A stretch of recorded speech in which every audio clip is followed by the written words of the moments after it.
Hello again. Been a while. I'm currently eating some protein yogurt and I've got a teaspoon of jam and some mixed berries and seeds and stuff. It's really nice. Time is currently 11:45 p.m. and it is Wednesday the 22nd of July 2026. So, I did not master A-level mathematics. In fact, I don't think I did too bad in the exam, but I didn't do fantastic. So I'm definitely expecting an improvement over my last grade for mathematics. But I'm not expecting anything special, let's be honest here. Like, I got a D the first time and I was confident until the exam hit, and then I was not confident. Anyway. Sorry, this stuff is really good. 1 second. I'm sorry, I also hate eating sounds. I don't know if you hate eating sounds, but I do. And I've just realized that I'm just recording myself eating and posting it on the internet. I'm very sorry, just click off this video. It's not worth a watch, I don't think. Maybe it is. Yeah, so I'm recording this video because I saw another YouTube video just now about the pain that every teenager must go through, which is like the pain of becoming, you know. It's basically going on about the whole fig tree sort of thing, which popped out a few months ago.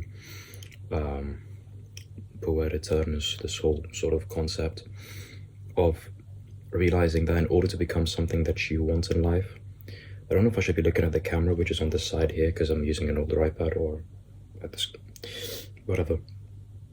In order to become something and find fulfillment in life and be the person that you truly want to be, you have to sacrifice all the other possibilities of who you're becoming. It's like latent energy, you know. It's like there's so much energy all over the universe, but you can't interact with it if it's not in the specific form of matter.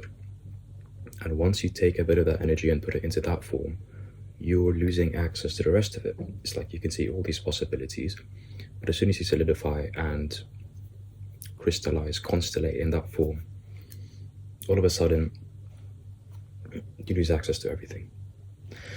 Common thing. And then I started thinking, well, yeah, that's true, but I've known this for a while, and I think a lot of people need to hear this. I know I certainly did. And even though I am still working through it, I am 19 after all. I'm a very naive person. I've not lived through anything, to be honest. The thought occurred to me, it's like, while this seems so profound now, it's also such a fundamental thing to realize and accept. It's like, you as a human have a limited capacity for anything and everything. You cannot be anything and everything, even though becoming one thing really hurts, because as a kid you're craving experience and knowledge, and you have this curiosity, this drive driven by curiosity. You're driven by curiosity and this passion, this unjaded passion for learning and for experiencing and just feeling alive. And you don't really recognize that you are limited by your human form. And that's just something that you have to accept. Maybe if you like dedicate yourself to one thing and find a means to experience everything, that could be possible. That's like, you know, the whole passport bros concept and traveling all over the world, which is what a lot of people do. It's like we carve out such a small portion, a small fortune, and then experience everything in the world. And that's great. But it's really that pain of overcoming that first step of locking yourself into something, because that's just how the world works, and becoming, you know. There's a very specific metaphor that's sort of taking shape in my head, but because it's not fully formed, I can't put it into words. Let me go a little spiritual and crazy for a second. I'm gonna go insane, I'm gonna explode. You are a spotlight of consciousness, of observation. And when you're young, that spotlight is unfocused. It doesn't have the lenses that it needs to be focused onto a certain path to really absorb everything for what it is. It doesn't have the experience. It doesn't have the identity, the personality. And as time progresses, it starts to be shaped by the different optics placed upon it. Now you are this light of consciousness, and beginning with no direction, with no structure, with no definition, you are undefined.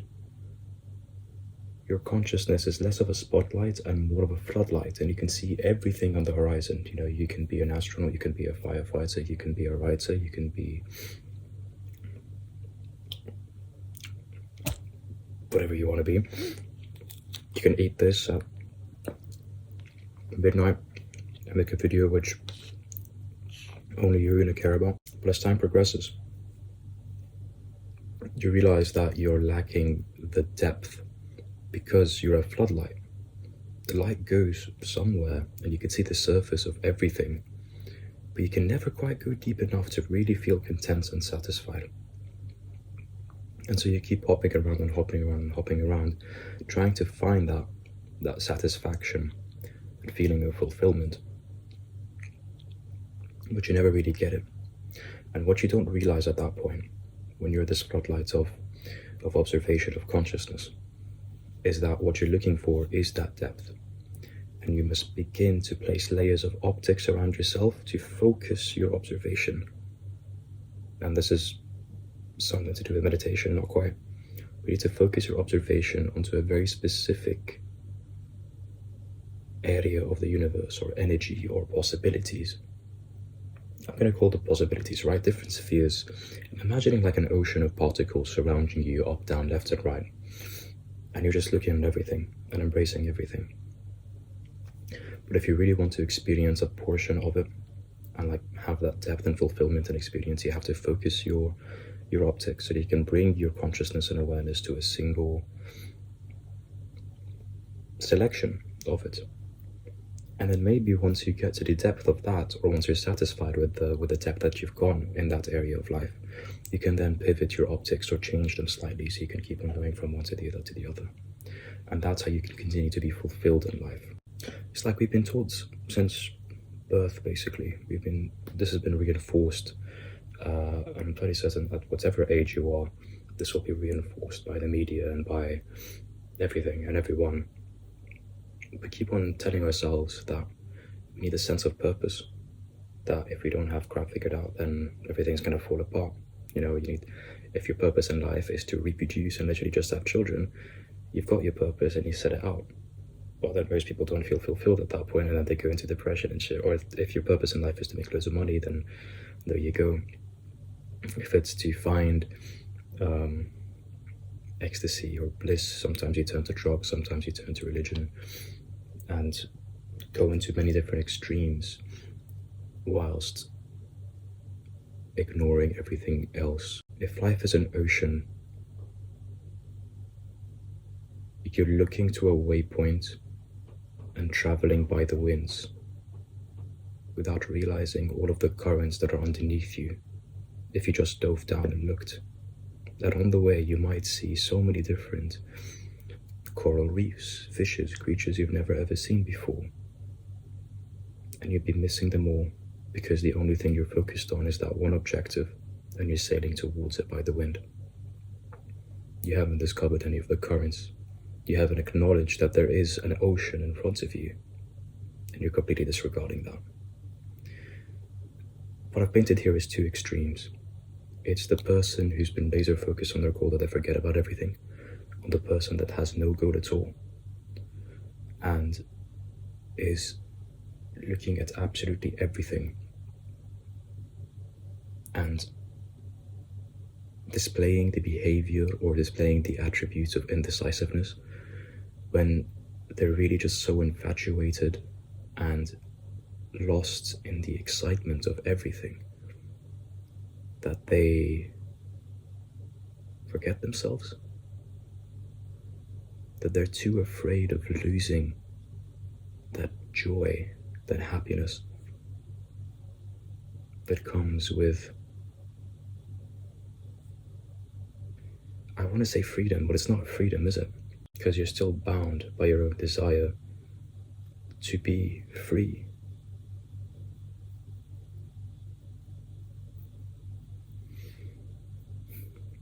I hope this illustrates my point. This is going to be a long video. If I go on any further, I also just want to eat my yogurt now. Let me make a small reflection on myself, actually, because that was just a thought that I got from a YouTube video. Moral of that story, by the way, is don't be afraid to focus yourself on one thing, thinking that you're gonna let go of everything else, because that's not how the world works. One, I didn't talk about that, but that's gonna be very long. Things change and things are always in motion. No one really stays on the same path once. Two, I forgot what I was talking about. Once you do make it to that goal, you have every right, every chance to go and pivot, to go and explore the rest of the oceans, to go and explore the rest of that matter, to really, once you, if you've ever seen a slow motion clip of ice freezing or some sort of compound crystallizing, it starts off with one fragment going out and then everything branches off from across it. And if you take that metaphor of like you have so many different particles or possibilities around you, and you start to crystallize at one point of them, things will follow. You have a few shards going out, and then they split into more, and they split into more, and more, and more, and more. And like mathematical fractals, everything just continues to crystallize. Now your time is finite and limited. You can go down a few of these paths, but you can never go through all of them, and that's fine. That's okay. But if you keep on expecting that you, with the lack of knowledge and experience and the lack of power that you have as a human being, can experience everything at once without the necessities, you're essentially trying to be a god, basically. And that's not how it works. You're immortal. You're not immortal, you are mortal. You are immortal.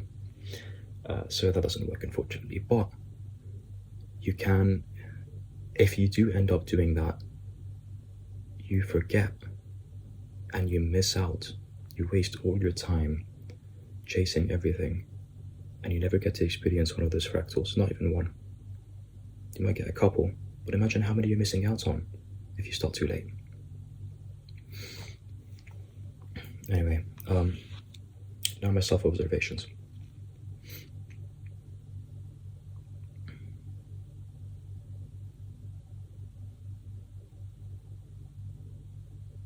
Excuse me, ADHD moments right now. I have my headphones on because I was planning to listen to music or like watch a video or some movies or something.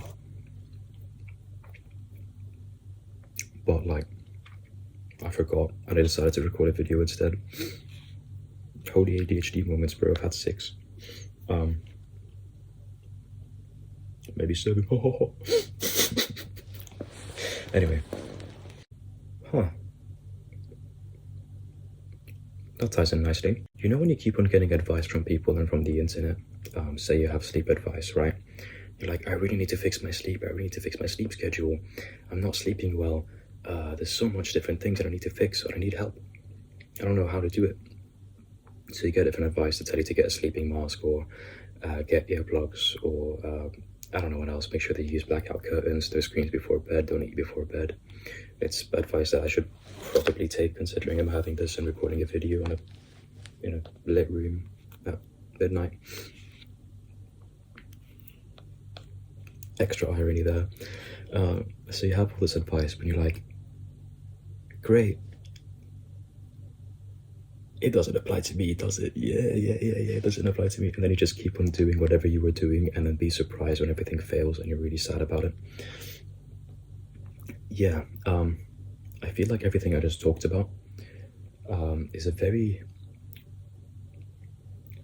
a very nice tie-in, a very nice. You can't see my eyes, can you? When I wear these glasses, it's a very nice tie-in, a very nice coincidence. It's like I've realized that the flood of my craving for experience, for exploration, the flood of emotions that I have is too large to fit in this small container of my immediate surroundings, if that makes sense. It's like I want to go do so much in the world that I feel like I am limited by my current environment, by the people I know, by the conversations I have, by the constant cycles that I have running in my head. That's partially my fault, because I tend to self-isolate a lot. I'm a very extroverted guy with introverted tendencies, if that makes sense.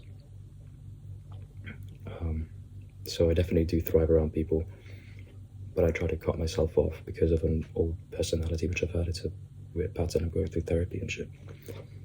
But I've realized that I crave so bad to go out and meet new people, to just learn to dance, to, what else? Run marathons. I want to sail. I want to climb. I want to learn to do everything. And I just want to experience everything, you know? I'm also a very romantic guy up here.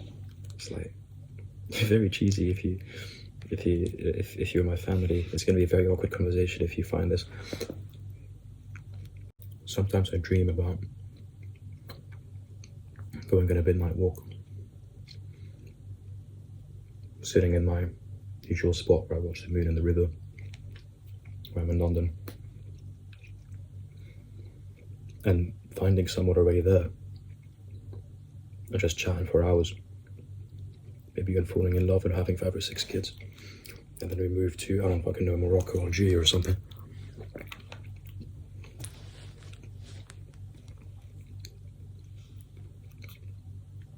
Very romantic, hopeless romantic in my head.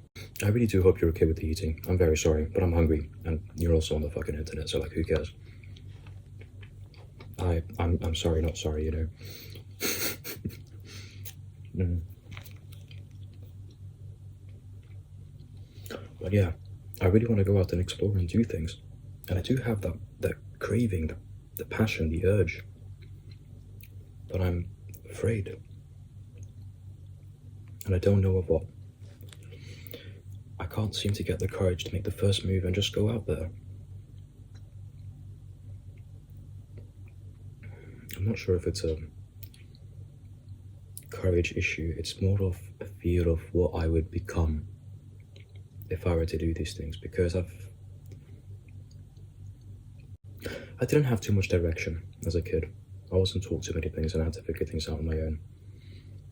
I had a mother, I had a father, who were never home because one was either partying and getting drunk, and the other was constantly working to try and afford her lifestyle and put me in school, where in the place we were working there was no such thing, where we were living there was no such thing as public or state schools. So it was all private schools, and he had to put me in there, and he was working his job, and there was no residency. We eventually had to move out, long story. But basically, I was raised by babysitters who were rightfully more concerned with caring for their own families, making the remittances they need to try and fund themselves,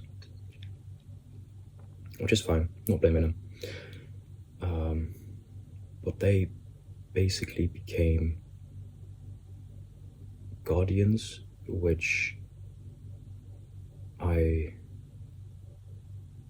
took for granted and never looked up to. And then I looked up to the internet and the people who I found through there, because I was also a very socially anxious and very introverted kid. I just got into fights very often, and I decided not to go out and make friends, I think, because I could be a bit much. And yeah,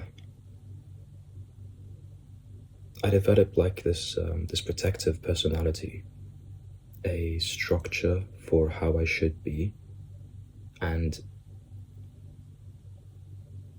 I developed a foundation for my identity of one of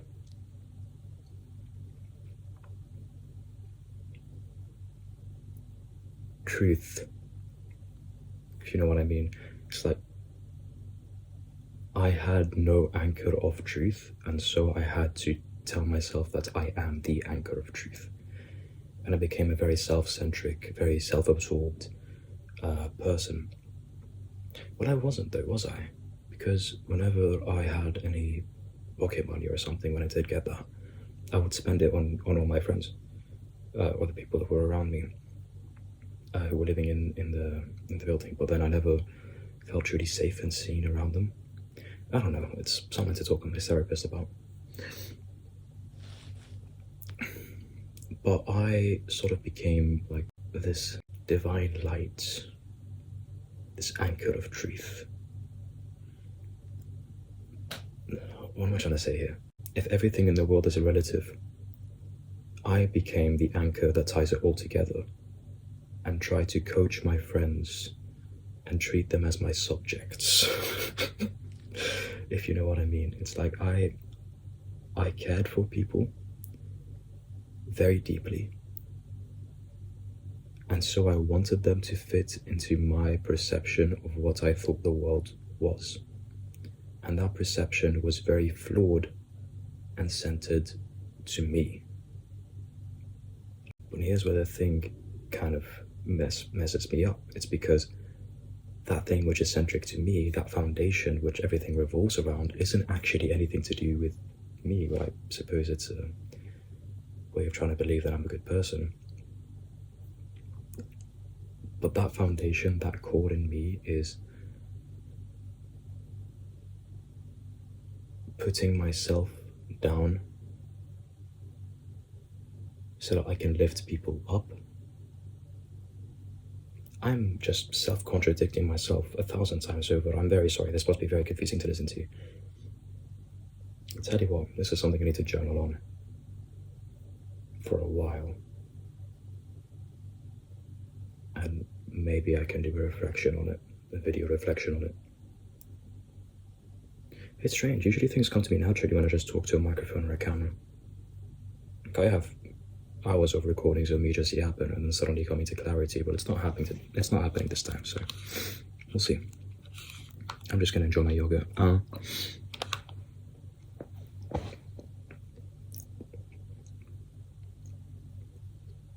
hope you're doing well. Hope you're doing good. Here's another thing. I kind of forgot how to talk to people. It's like, at what point of talking to people, from when you meet them, can you call them a friend? At what point is it socially acceptable to trust people and to accept them and to let them see who you are? I've struggled with that a lot. Oh, here's another thing. How do I be myself without being an asshole? Like, how do I put myself forward without feeling that I'm letting everyone else down? That's something which I talked to about my therapist, and we didn't actually have enough time for the sessions which I had, so now I have a new one, and then we're going to talk with her. I had my initial session on Tuesday, so yesterday when recording this. I'm giving out way too much private information. I might regret this in the future. I might regret this, but I'm gonna post it anyway because fuck you, that's why. When I say fuck you, I'm not talking to you, I'm talking to my future self, I think. Or maybe I just really wanted to say that, but it's not you. You're fine. In fact, you're very cool. Yeah, I'm gonna give you some head pats because ASMR and shit. It's so weird. I'm sorry. Okay, I'll let you go now. Why are you even here?